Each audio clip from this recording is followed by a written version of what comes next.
So I'm glad that they added that casting thing in here. One thing about this movie is that while it may not be understandable to a lot of people, or a lot of people may not like the message, I still think it's still a good story regardless. I still think that it's a story that while it may be hard to tell or complicated to tell, it's still a story that it still has a message in there. Like even Tiana, or it's basically like the next generation getting ready for the battle. Like, even as damaged as your parents are, or as damaged as your past is, or as damaged as they try to make you, you still have to get up and fight regardless. Next video. The Oscars were yesterday, man. Woo! And let me tell you, bro, I enjoyed myself. We went to, it was me and Nick, we went to his mom's crib and we watched the Oscars and we had a great time. Good laughs, man. We had a few snubs. It was a few speeches that we were like, get on with it. So yeah, we had a good time overall. Off the top, honestly, yo, if you followed this page, we were right on about more than over a half of the predictions on who would get some awards, because we actually watch movies on this channel. And my boys on the pod, we actually watch movies. We went to the movie theater to see Frankenstein. We saw one battle after another. We saw Sinners a couple times, man. We saw Weapons. We saw Long Walk. We saw, we didn't see Bologna. Sorry, Bologna. Did not see Hamnet. Sorry to Hamnet. But we saw movies. So yeah, man. We aren't just the type of people to be like, we weren't hurt over some of the losses. Congratulations to all the nominees and winners. Michael B. Jordan, Paul Tom Anderson, Ryan Coogler, Sean Penn, homegirl from Hamnet, Jesse Buckley. Shout out to everybody, man. Shout out to the Frankenstein, the work on Frankenstein. They did a great job. It was a great year for Oscars, man. I want to see them numbers, man. And it was crazy because we watched it on Hulu. No. I usually watch it on Hulu at my crib. So we was watching it at Nick's mom's crib, and Nick's mom's has she has cable, of course. So I'm looking at the ads and the commercials. I'm calling them ads because I'm so used to Hulu. It's been so long since I watched cable. So I'm looking at the commercials, right? I'm like, damn. She ain't got no gay commercials. She ain't getting no medicine commercials or nothing. So I'm like, what's going on? And she like, yo, this is cable. This is commercials. I'm like, oh, I don't get these ads, man. We be getting some other type of ads. Me and my girl, we be getting some weird ads.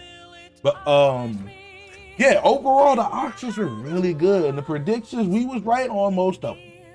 So I just want to go over some of the winner. I want to go over the winners, the nominees, some snubs from both on and off the court. So yeah, man, let's get into it real quick, bro. Yeah, this is on Variety. And Variety, after that center shit that y'all said, I shouldn't even give y'all no click, but I don't know, man. It was my first bookmark. I don't know. I made a bookmark it when I was smoking or something, when I wasn't paying attention. But overall, yeah, let's look at it. Variety, we on your head top, though. But yeah, let's just go to the winners. I don't really care about the sentences or anything like that.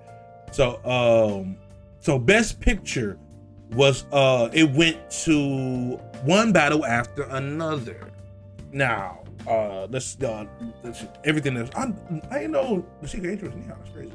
But so we had Train, Dreams, Sinner, Sentimental Value, The Secret Agent, One Battle After Another, Marty Supreme, Hamnet, Frankenstein, F1, and Bologna. I've seen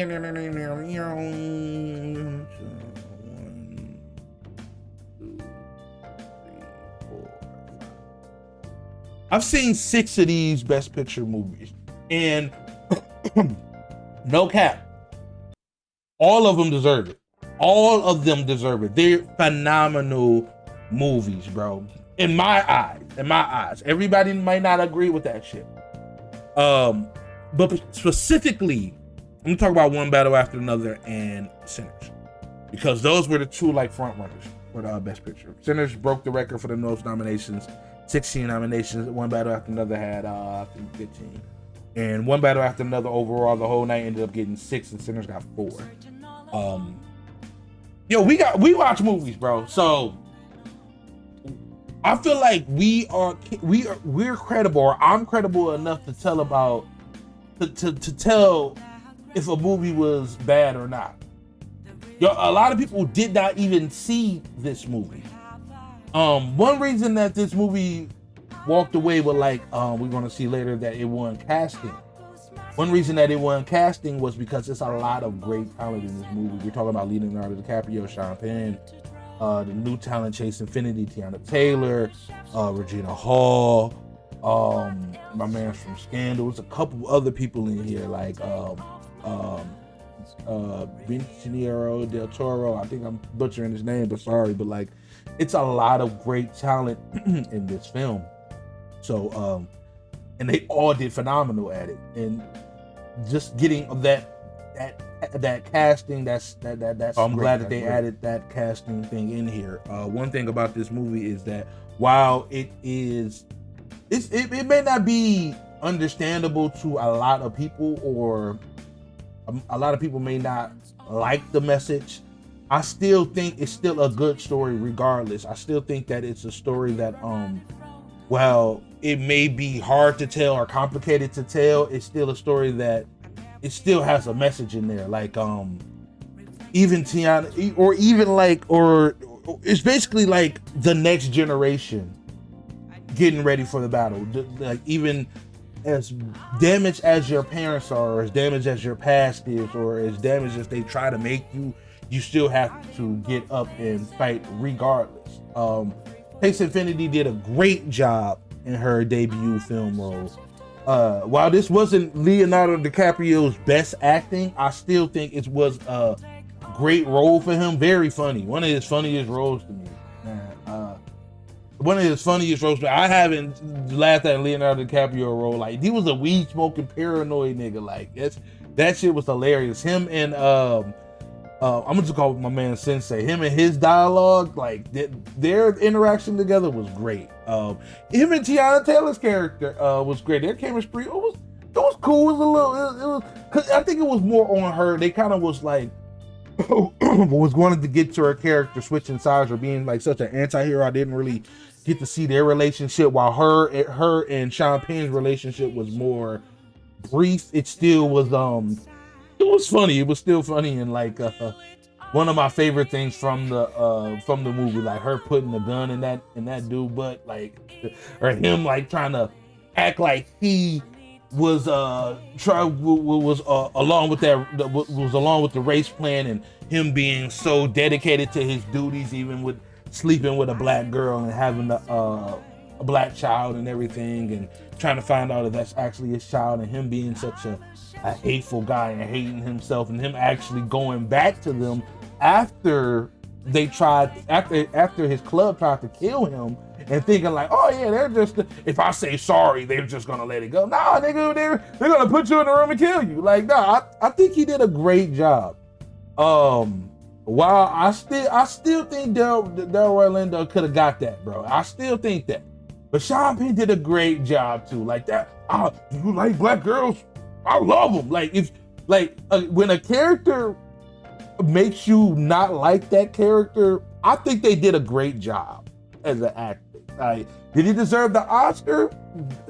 Yeah, I believe so. While I think that Delroy deserved it too, they both did a great job. Sorry, hands up. They both did a great job. That Sean Penn shit, me and the Pod was quoting that shit all year. Me and the Pod was quoting that shit all year, man. Now, Paul Thomas Anderson, man, the movie that I love from one of my favorite movies, Punch Drunk Love. I glazed it on the last video. I love that movie. Adam Sandler, and it's one of his first dramatic roles, probably his first dramatic role.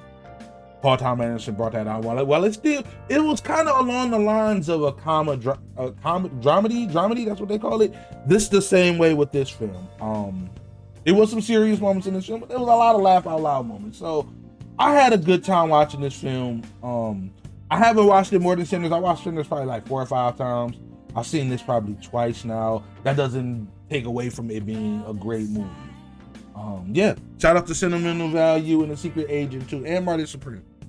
Shout out to those movies. And Frankenstein too. Frankenstein was one of my favorites. We are getting into Best Director, and that went to Paul Thomas Anderson. While Hamnet was nominated, Chloe Zhao, we had Joss Whedon, Sentimental Value. I don't know how to say his name. My bad, man. Ryan Coogler for Sinners. Wow. This was another one where I felt like it could have went either way, but also like I was telling Nick this and his mom this, like we was looking up and like Paul Thomas Anderson got nominated. Like I think he's been nominated a lot of times. And one thing about like the Oscars or even the Grammys or in general or around award seasons, is that they want to build that relationship with certain people, so you might not get it off your first nomination. You might not get it off your first time being in Hollywood. Like, we're gonna get to my girl, the auntie who won for Weapons, which was great. Like she's been in the industry for 40 years. Like this is the I wouldn't rather say like a pity award or just a legacy award, but like a thank you. You've been putting out this great output for so long, or you've been putting this output out for so long that we want to commend you for something, man. And Paul Thomas Anderson, like you talking about There Will Be Blood, you talking about Punch Drunk Love, you talking about like what's that Daniel Day-Lewis movie, The Phantom something, whatever that movie is. He has a lot of movies. He has a lot of movies that have been nominated. So yeah, I just listening to people on the internet, bro. These niggas just started watching movies. We can't really take them too serious. Ryan Coogler is gonna be, even though Sinners didn't win Best Picture or Best Director, Ryan Coogler will be back. He is a phenomenal director. That is a phenomenal team around there, bro. Ludwig too, bro. Phenomenal. And that Homegirl one for, we gonna get it on. We gonna get to it. Actor in a leading role, that went to Michael B. Jordan. Shout out to Michael B. Jordan. And as soon as like on the ride home, when I was thinking about what my boy James told me. He was telling me like, Michael B. Jordan, after that Center shit, bro, Michael B. Jordan, he's the one, bro. He's the next one. And I threw Damon Idris in there. And he was like, he not better than Michael B. Jordan. I was like, is he Snowfall? And he was like, bro, what else? Warren, the Black Mirror episode. He was like, all right, man, that's cool. But shout out to him. We love Damon Idris. But like, just the cultural relevance that Michael B. Jordan has had, from like in The Wire to Hardball to the Chronicle to the Creed movies, Fruitvale Station, Killmonger, bro. Black Panther. Michael B. Jordan is a staple in the culture, bro. He's a staple for us, for our generation, for me and his generation. So I commend him on that, and I do want to apologize for the statement that I said before. But yeah, man, he 100% right, and Michael B. Jordan did deserve this award. Ethan Hawke, I want to watch that Blue Moon, because from the clips that I seen, woo, I think it was killing. I know that y'all hating on Timothy, or not hating on him. Let me say this. Maybe that stuff is a little bit justified for what he said, because you gotta remember, bro, this not a Discord call, this not a chat room, man. You can't, in Hollywood, you can't say certain things. They have a lot of camaraderie and they stick together on a lot of things, man. Like that writer strike, or like when it comes to certain things, bro, they will stick together on things. So when you downplay like I wouldn't say like a segment of them, but like he downplayed, but he was talking about like, oh, I lost I'm talking about the opera singers, the ballet singers, or something like that, and he ended up losing. He was like, "Yo, I'm gonna lose like 13% of my viewer base," and I'm like, that was funny, but like, bro, you just gotta watch what you say, man, because some people will take that and they'll hold that over your head for the longest, bro. Like, he had a great PR run for Marty Supreme. We talking dropping his personality, saying like, yo, we already knew he loved Bass God, doing the Yuki thing, he loved Yukio, he rapping with my man from the UK. Great press run, doing the things with Drewski. Great press run, just being himself. Got his girl on his arm, but he did one thing, one joke, messed this shit up, messed his run up, and messed his he didn't apologize. Now I'm pretty sure that the voting was closed beforehand, so it doesn't really even. I'm pretty sure it doesn't matter. Like, it wouldn't. Michael B. Jordan's probably locked in anyway. But yeah, it still was. That still was crazy. Yeah. And shout out to my man for The Secret Agent. He did Dope Thief, and that's the Wolf on Puss in Boots show. Shout out to him. Actress in the leading role, Jessie Buckley for Hamnet. Now, I don't know too much about her, so I'm not gonna stay too long on it. But yo, shout out to her. When I saw Kate Hudson up there, I was like, damn. Shout out to Kate Hudson, man. I remember her just doing rom-coms, and now that she's an Oscar-nominated actress. Yeah, that's crazy. But, yeah, and Emma Stone. Emma Stone was gonna get that third one, because me and Nick was like, yo, she went over there and touched Michael B. Jordan, yo. She might get that third one. She literally popped up in the seat. She was not, I swear to God, she was not sitting there. And then next thing you know, when Michael B. Jordan was about to go up and get his award, she's sitting right there next to his mom. Me, Nick, and his mom just like, where did she come from? She like, yo, give me some of that Oscar touch, nigga. Like, but yeah, shout out to Jessie Buckley, man. Actor in a supporting role. And this went to Sean Penn's in one battle after another. And I just explained in earlier, rewind, nigga, why he deserves that role. This is his third Oscar. So shout out to Sean Penn. We got Mystic River, Milk, and one battle after another. So shout out to Sean Penn. While y'all may not like his character, I think that was the point of the character. He was a fucking villain. He was a villain. Like, that's the point of his character. His point was to be unlikable, and he sure was unlikable. From his mannerism, from the way that he was talking, from his lockjaw, everything. Everything was, even when he walked back. No, what kind of sealed the deal for me was when he walked back after getting shot and shot off road. He walked back and they wheeled him into that office. Like, that, and the scene where he talked to Chase Infinity's character when he was like doing like the DNA testing and everything. That probably put it in the bag for me, bro. Delroy Lindo, bro. I'm still clapping it up for you, bro. You helped raise me, bro, with a lot of movies from like Crooklyn to I'm over here, bro, in the blank over here. From Crooklyn, Malcolm X, Foul Bloods. Like, yo, you are a black staple, bro. You are a black staple, man. And while you did not, even to get nominated, to get recognized for your work, I feel like it's very, very essential, bro. You being in Spike Lee movies, he was in Do the Right Thing, right? Like, like black staples like that are very, very essential in media. Like, it's like seeing an uncle.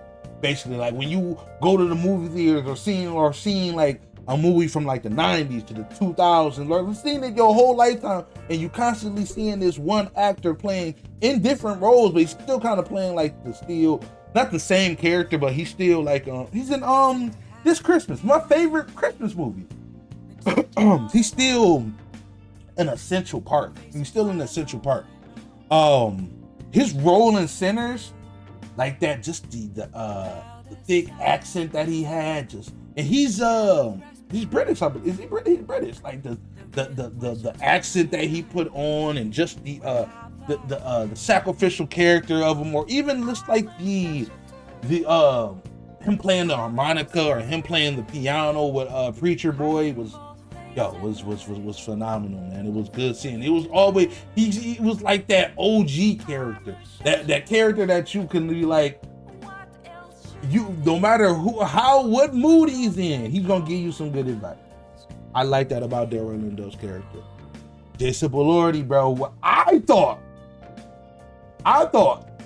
he should have been leading actor. He was in the movie for 56 minutes screen time. The movie's called Frankenstein. While Oscar Isaac is, let me think.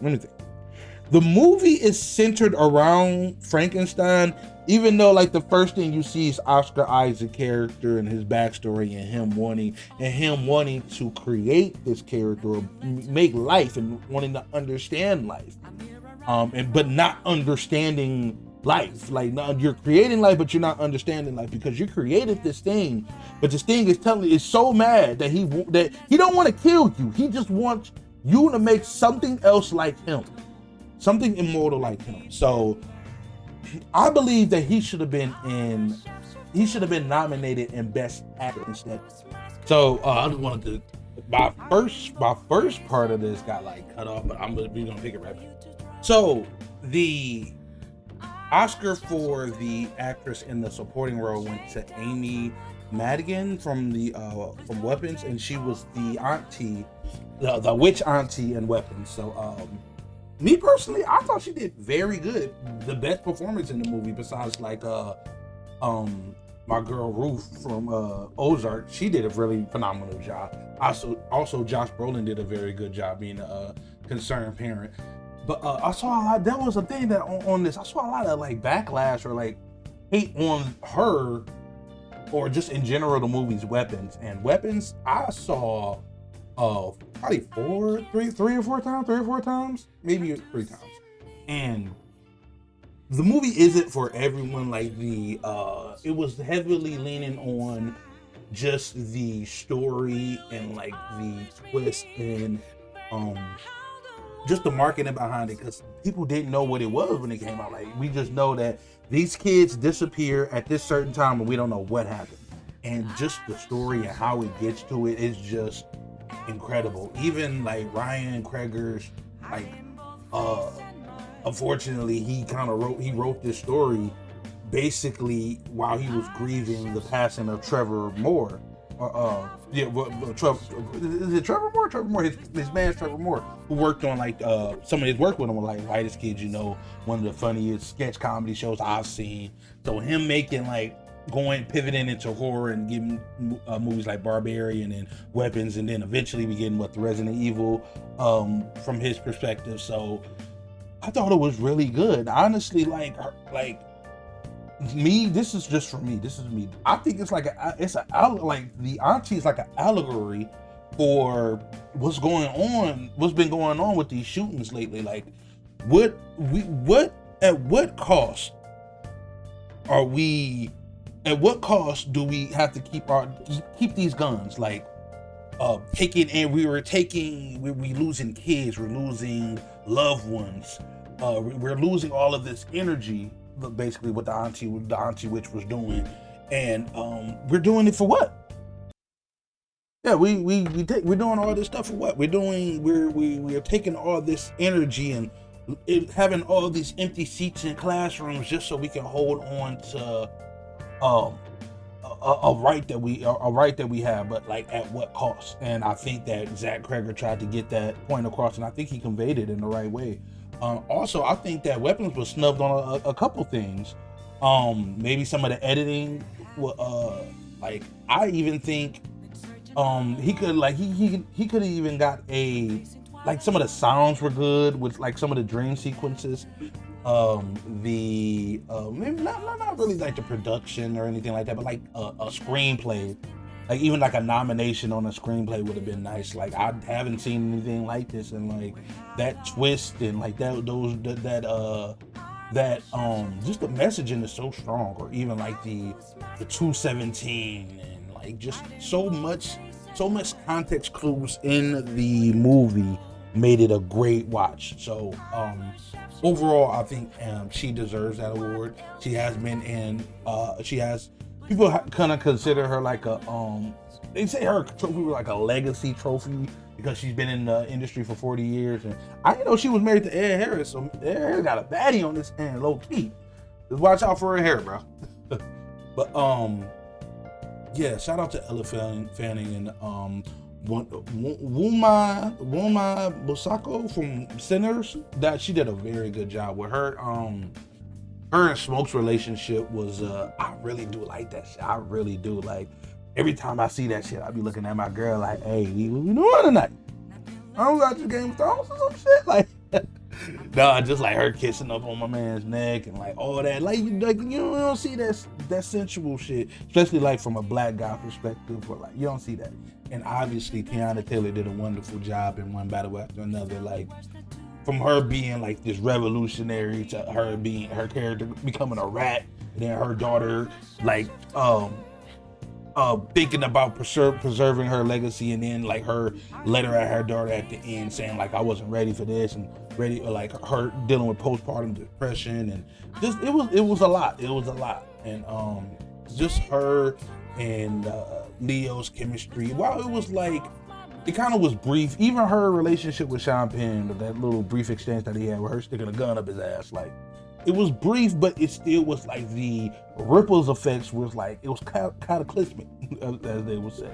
So yeah, just Tiana Taylor, from even seeing her when I was in high school, and I have her song was that Google Me, that song, or the poster of her wearing like the I don't know which jeans those were, but the saggy jeans, and her just being like her stud coated. From her going from that to a Oscar nominated woman is incredible, man. So yeah, what else we got?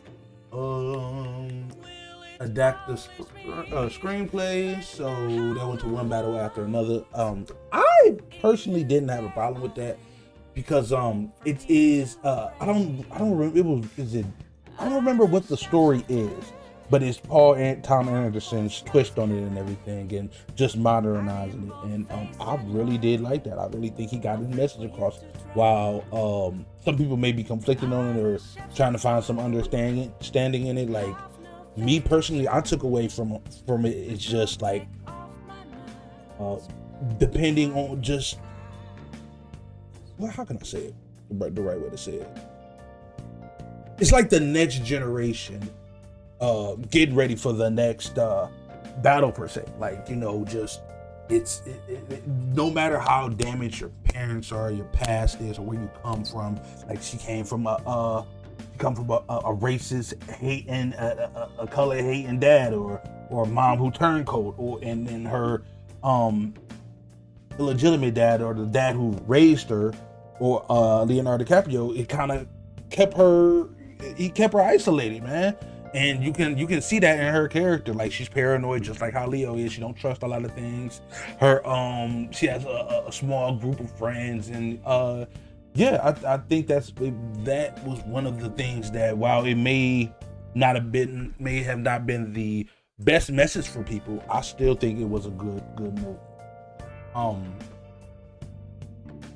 Also, bro, I feel like Frankenstein could have walked away with it too, because that Frankenstein, that Guillermo del Toro's, his Frankenstein was my favorite iteration of Frankenstein, probably like besides some of like one or two of the old classics. Like his spin on Frankenstein, and him saying to him not just being like a monster in particular, or just like him wanting that companionship. Like, yo, you made me live forever, so can you create something that will live forever with me, because everybody else is gonna die. So yeah, that was very good. Also, like just like I thought the beginning with like Tywin Lannister and like Oscar Isaac character, like they're on screen, like his dialogue was very good, or him telling him when his mom gave birth to his brother, him telling him like, yo, you could have saved her, and his dad telling him like, yo, something's out of your hands, some things you can't control, and he didn't pick up on that. And then he in turn, Victor in turn wanted to create life and see that process and everything. So, bro, I really did like that. Frankenstein was one of my favorite movies of last year. That's why I walked away with 4 Oscars. I mean, great movie. I want to see Train. It's on Netflix. I'm gonna see Train. I want to see Train. Original screenplay. Now, this the one that went to Ryan Coogler, and I think this one is even better than the director one, just because knowing Ryan Coogler and like knowing his backstory and where he came from, like he was like he always tells the story of his girl buying him the $300 writing software that he needs to like, you know, get his foot off the ground, and like it seems like he is like a writer first. But I will say, like, one of the directing things that got me, like, I wasn't necessarily sold all the way on Sinners, like until like a couple days beforehand, where Ryan Coogler did like this interview where he, not like an interview, but like it was like a presentation of him like telling how he shot Sinners and the different types of lenses that he used to shoot the certain things, and why you see it in certain theaters like IMAX, you're gonna like, you want to see it in there so you can see the whole experience of how he shot it or how it's meant to be shot. That sold me on it. And him just interacting with the crew and like their camaraderie. I felt like he could, like, directing wise, not because I mean Paul Thomas Anderson, his crew was very like vocal about his directing.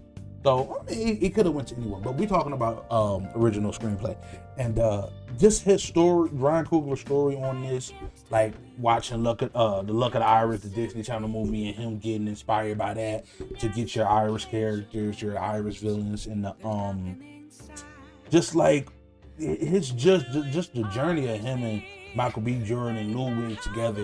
It's one for the ages. It's one for the books, bro.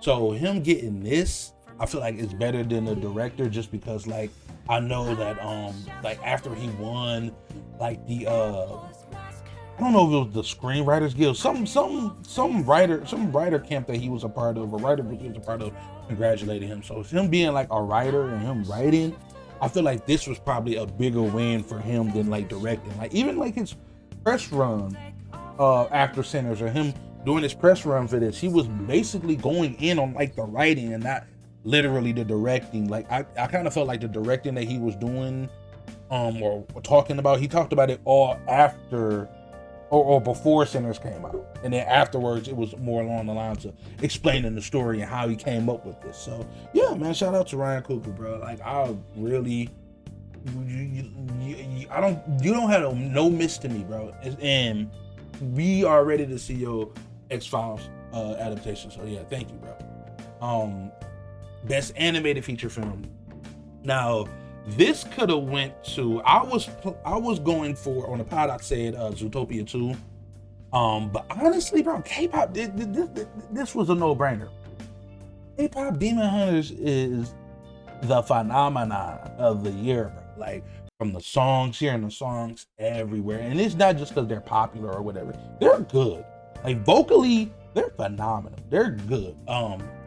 This movie had everything from the animation style, the music, some of the action, the message, and then they're like, yo, it ticks every single box, bro. I think, was this a Sony production? Sony Animation, whew, they haven't missed. They have not missed. And only thing with K-pop Demon Hunters, I kind of wish that, remember, it's like a Netflix thing. Like, I kind of wish they could go a little harder into the merch section, because like during the time, right, it was very, very popular. Like my stepdaughter, I wanted to buy some stuff for my stepdaughter, and I had to get like some stuff off of Amazon. It wasn't really that good. Some shirts wasn't really that good, but overall it was a great movie, and I cannot wait for the sequel. It could have went to Zootopia 2. I already got great reviews. I'm waiting to watch it with my family. I think Nick was going for like ELO. Which I heard was very good too. So shout out to K-pop Demon Hunters. Animated short. Now this is the one that I had no idea about, but I believe it was no, this one wasn't the top. But it was The Girl Who Cried Pearls. I think that was the claymation one. It looked really good too. It looked really good. Let's see what we're going to.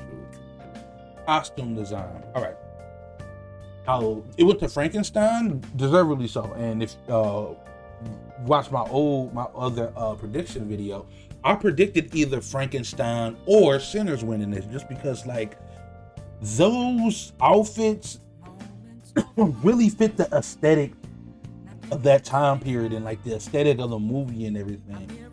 Especially like with Frankenstein, like that gothic, that gothic feel that you get.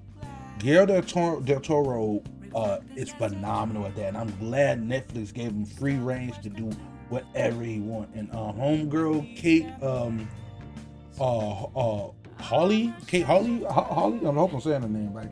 Congratulations to her, because yeah, just like Mia Goth tripped out. Like, but she had like the first time I seen her, she had like this like peacock like blue thing around her neck, and I haven't seen that in ages. Like, it was a lot of stuff that I haven't seen since probably like they have movies in that time period, but I haven't seen that stuff since like shit. I'm talking about like Sherlock Holmes with Robert Downey Jr. Like, I haven't seen like costume design that well done since like even the production design that well done since like movies like that. Like, they really lean into some of that stuff. And I heard that a lot of it wasn't CG, a lot of it was like practical, or like they actually build sets to do that stuff. So shout out to them, shout out to the costume. And that goes into the production too. And I think, best casting was next for One Battle After Another. And honestly, that's why people gotta watch more movies, because Sinners can't win everything. A lot of my timeline wanted Sinners and Marty Supreme to win like a lot of things, but that's why we have to watch more movies, because One Battle After Another, we're talking about A-list talent, Oscar-winning talent in these movies. Chase Infinity's debut film role, and she knocked it out of the park. You're talking Leo, Sean Penn, Tiana Taylor, my man from Scandal, Wood Harris, Regina Hall, like Benicio del Toro. I hope I'm saying his name right. Like, we have A-listers in this movie, and the movie was phenomenal. The acting was great. Now, if you liked it or not, that's on you. That's on you. And homegirl who won, Cassandra, because I ain't gonna say her last name because I'm probably butcher that, but she was talking her shit up there, like, oh man, like, Paul, I told, like, I got it. I'm not being humble about it. I got you, bro. So yeah, very good. This was the first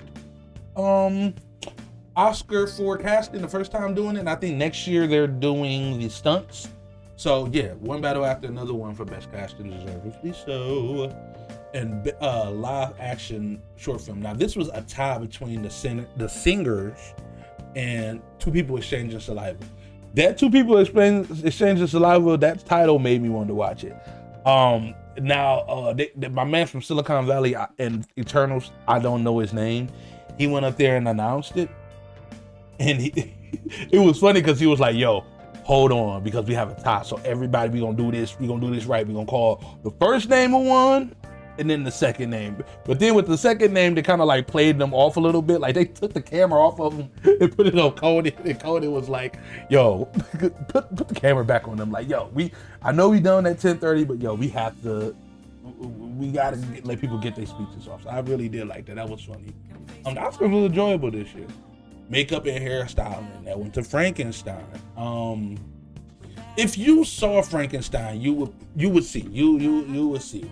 Especially, like, I watched it last night, and I think I missed this in the theater. It was just one scene, just the character, just the prosthetics of Frankenstein. I think Jason Allori spent like 4 hours in the chair getting ready for, like, putting the makeup on and everything. But like, it was this one scene where he was on the boat, and they were just shooting him and trying to get him down and just whatever, and he like fell off the boat, and like his hand, and like he fell on this ice, and like his hand was exposed, and I saw his hand, and like half of it was like these two fingers were just like straight bone, and the rest was like peeled away meat. It was crazy looking. It looked so good. Like, yeah, he's good at that, like that dreary, like emo, monstrous, like he's great at that. His whole team was great at that. Like, they cut their speech a little bit short too, but they deserved all their flowers for this. Sinners, while the makeup and hair was great, I think in Frankenstein they just did it they did the makeup just a little bit better.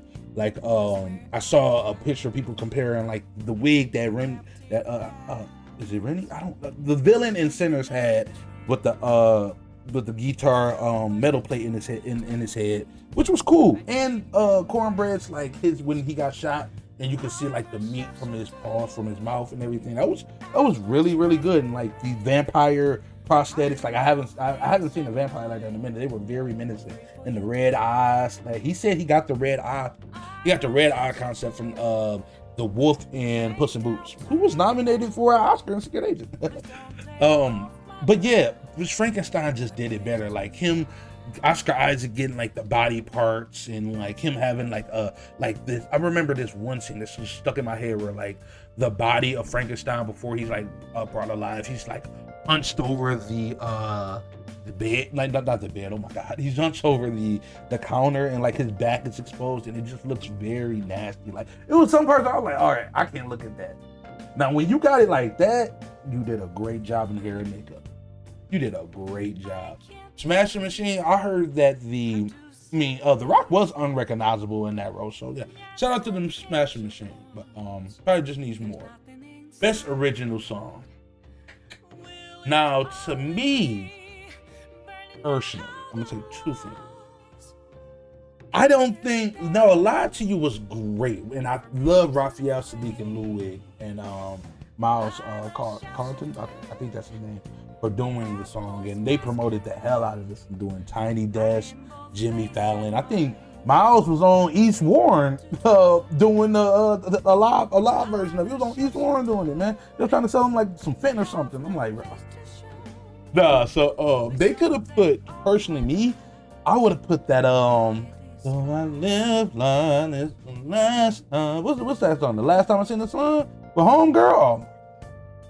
That song is so good. That song is so good. Especially like when the guitar come in, that don't wake me up. I might watch Sinners tonight.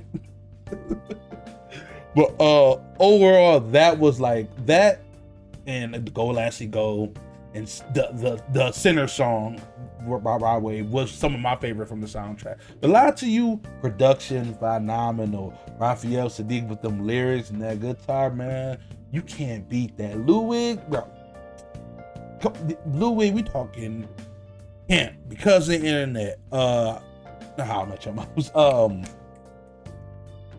What is that Childish Gambino album? With Redbone on there. That album, Awake My Love. And then like he works for Childish Gambino. That's his man. That's his man. So, and then him doing Christopher Nolan stuff. He doing Tenet, Oppenheimer. Oh yeah, bro. I love Ludwig. And then Black Panthers. Like yeah, Ludwig. Yeah, he can't miss. Oh yeah, talk about the winner. So Golden by K-pop Demon Hunters, that won. And I don't hate that, bro. I'm not mad at that, bro. The song was everywhere. And going back to it, while it was popular, just because something popular don't make it good. The song was good. Like the vocals is paid on here. The production may not be as good as like something as a Lie to You or like the song that I'm talking about, the Last Time I Seen the Sun. The vocals are very, very good, well written. The mixing on it is very good. Like the vocal inflection and her performance on it is top tier. Well, all their performances on it, and the whole movie had great ones. My favorite from there may be Takedown or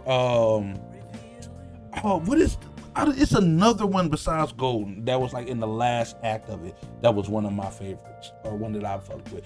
And I didn't like that they cut my man's speech short. They cut his speech short, and then they didn't go back to him.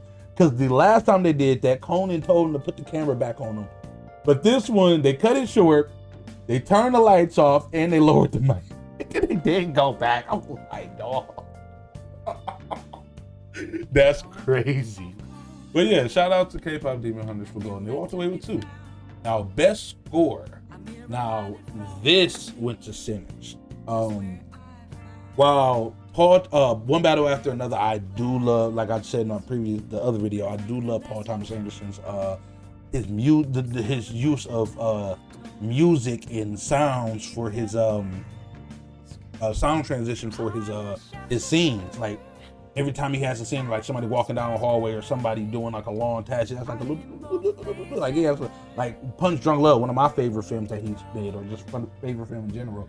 It's a lot of that in there, and in this movie it was no different. But in Sinners, bro, just that down south, Ludwig, bro, I don't know what do they have like a time machine or something? Like the aesthetic of it, bro, just making it, every scene was just felt good, bro. It's just I felt like I was in the juke joint, bro. Like the first time seeing that, bro, I was hyped as hell to be wanting to be in the juke joint. Having like the instrumentation like play at certain moments, like I felt like that's very, very dope. Also, the biggest part, probably the thing that sold it for me is the roof burning scene where they singing that Lie to You. Like, yo, that scene right there is one of the greatest scenes in cinema.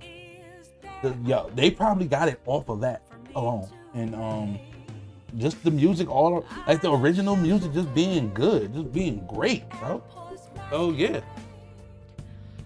We're not gonna do too many more of them. We're probably just gonna do like the main. Well, it did like the main ones. Cinematography. This went to Sinners 2, and I'm just gonna keep it short on this one. Because a lot of people didn't. Somebody was telling me about the difference between like editing and cinematography. Like there is a vast difference. Like cinematography is kind of what you're doing in the shot, and editing is like it's putting together the scenes. So just all the shots in like the juke joint from before the vampires get in, and even when the vampires are like coming to the like get in the juke joint, and like that, it's just this disorganized chaos that's happening. But like you see the main characters, and some of them get like they get killed off and everything, and like you get just all this stuff happening at like a vapid rate. It's crazy. And again, the roof burning scene of all the eras of music, all that stuff just seamlessly just moving around and flowing like that. That cinematography is great, bro. That's what matters, man. That's what matters. In Sinners, I'm glad that homegirl got that. I'm gonna butcher her name. I'm gonna just call her Autumn. Miss Autumn, you did your thing on that. Real talk. But yeah, so best documentary film. I didn't know anything about this, but I did see that Mr. Nobody Against Putin. So standing up like against a nation, that's always gonna be like a seller for them. That's gonna be a seller for them. But that Perfect Neighbor, I watched it with my girl, and that shit is, man, that shit is sad. That shit is sad. Oh my God.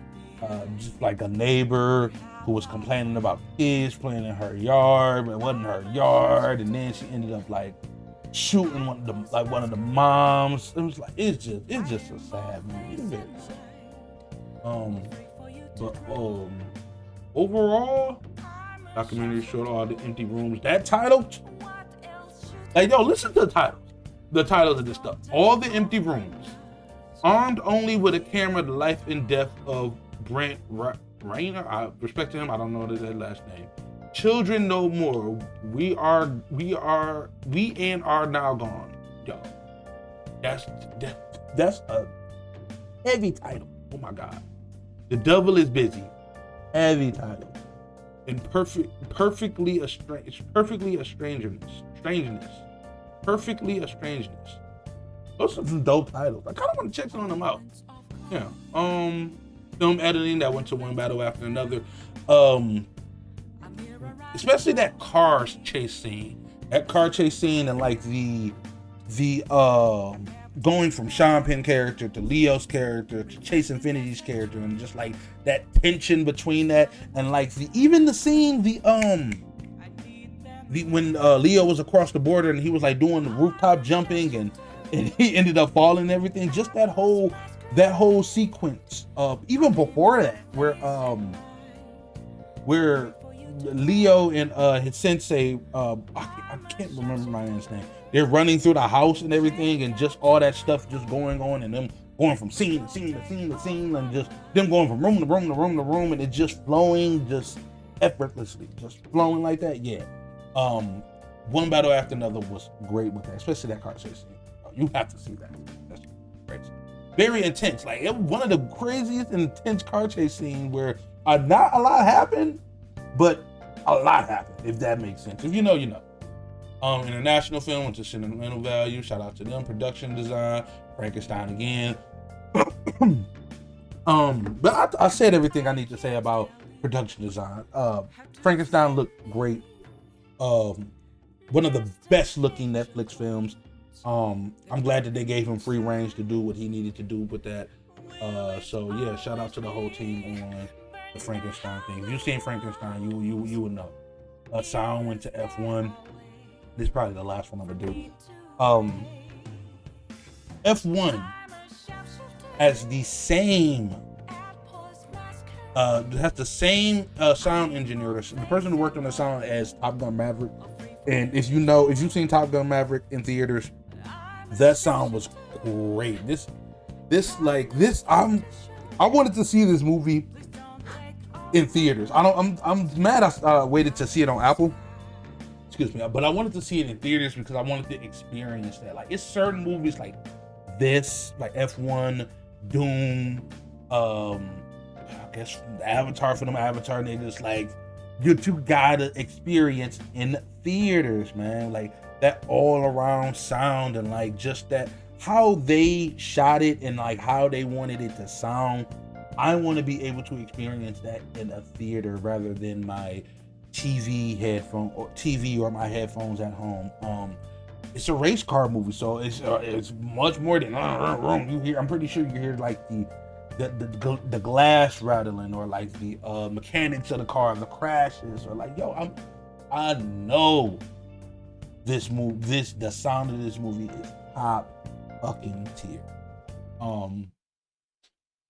But yeah, Frankenstein, One Battle After Another, Sinners, and Charade all got nominated. While the sounds were good, I believe for Sinners, the original music was better than that. Frankenstein, like even some of the sounds on Frankenstein, like some of that shit creeped me out. Like when he was like with a lot of the flesh parts moving and like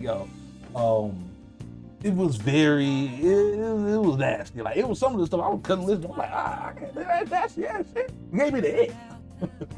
But very, very good Oscars. Only 2 live performances. We had the Lie to You and Golden, and Golden ended up winning. Congratulations to them. Conan was a great host. He was funny. I was laughing the whole time.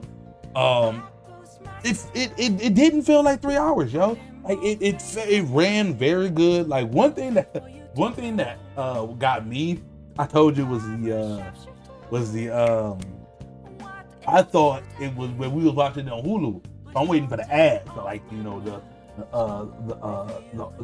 ads. I'm waiting for like the medicine ads, the homosexual ads. Like, you need this, you and your partner did this. I'm waiting for them ads, and these ads is like it was mad Burger King ads. And me and Nick was looking at each other like, why is this mad Burger King ads? Like just the first time I seen a Burger King ad in like 10 years. I have not seen a Burger King ad. And they took out ad space on the Oscar night. But yeah, overall it was good. I really liked it, really enjoyed it. We will be back next year. We actually saw these movies in theaters. We will be seeing more movies in theaters. So yeah.